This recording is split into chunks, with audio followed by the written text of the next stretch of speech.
Hi everyone, it's Eric Solomon, and I'm bringing you the Pick-5 preview from Monmouth Park for Friday, June 11th. I put together a $36 ticket that I'm going to walk you through, and we're going to start with the single right away in race 2, the first leg of the Pick-5.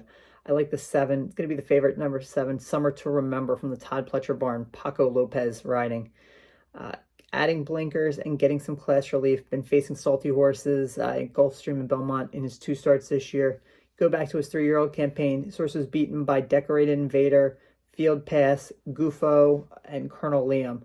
The latter two, Gufo and Colonel Liam, went on to be Grade 1 winners. All 4 of them went on to be graded stakes winners. So there's nobody in this field of that caliber. Should be your winner here. Race 3, I'm going to go 3 deep. The 2 logical horses, Fan and She Dazzle, both a morning line favorite and second choice. Familiar foes coming up from Tampa. I think both are very live here, but my top pick is going to be She Can Flat Out Play coming up from Charlestown for Jesus Cruz.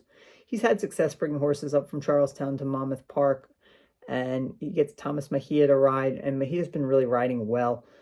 She Can Flat Out Play most recently dominated a maiden special weight race at Charlestown, winning by over 9 lengths.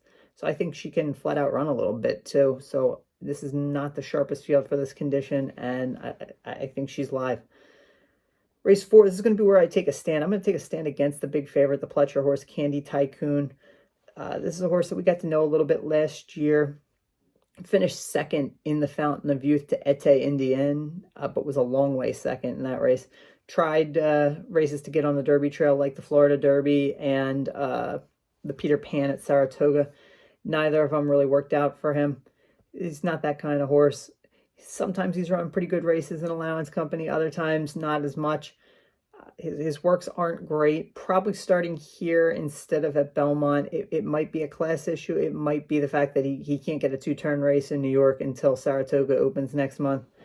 Either way, I think that he's one that I'm not willing to take a short price on here, especially with the slow start that Pletcher's been off to at this meet. I'm going to use 2 horses here. I'm going to go with Glory Song, a park shipper for Jamie Ness.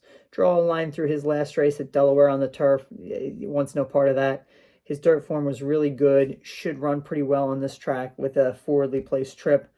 Other horse I'm looking at, Exchequer, coming in from Tampa. Moving up in class, but this is a horse that's won 4 out of 5 races. But been very good lately.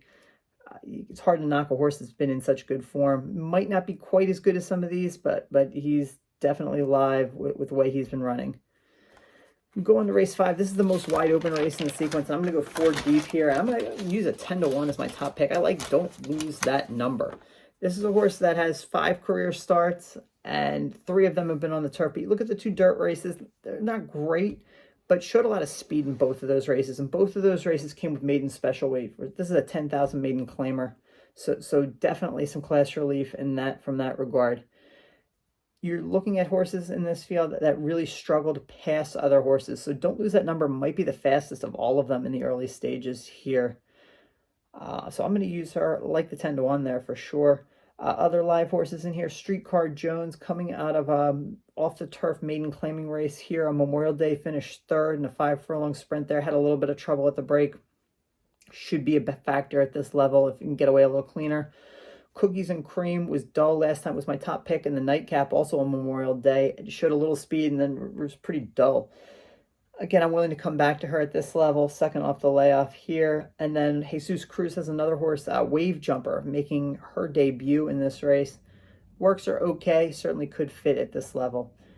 And then if we can stay live to race 6 here, I'm going to go 3 deep. I think Wayne Potts has the key to this race. I like both of his horses, and my top pick is the Big S, 5-1. Christian Navarro getting the mount.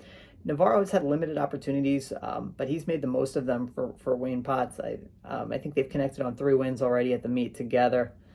And Navarro's only won 5 times this year, so all 3 of them have come in the last 2 weeks. The Big S has 1 turf start in his career, and it was a good effort. Most of the rest has been on dirt. Wayne Potts claimed this one last time out, and I shipped some over here. I think this one's very live. Our Destiny is a Belmont shipper, another one coming off of a strong race at a 6-furlong turf sprint there. And then another horse I'm going to use is number 6, Be By the Sea, Tampa Invader. This horse is cutting back in distance from a mile race. I don't always like the cutback from a mile to a 5 furlong turf sprint. However, this one has been proven, has 2 wins on the course and 2 wins at the distance. So certainly can handle a 5 furlong turf sprint because those are two entirely different races. So the fact that this one has been successful in both is definitely worth including on this ticket from me. So that's how I see this race. That's how I see this sequence. It's a good sequence. Remember, first post at Monmouth on Fridays, 5 o'clock. The Pick-5 starts in race 2 about 5:30. So good luck to everybody playing.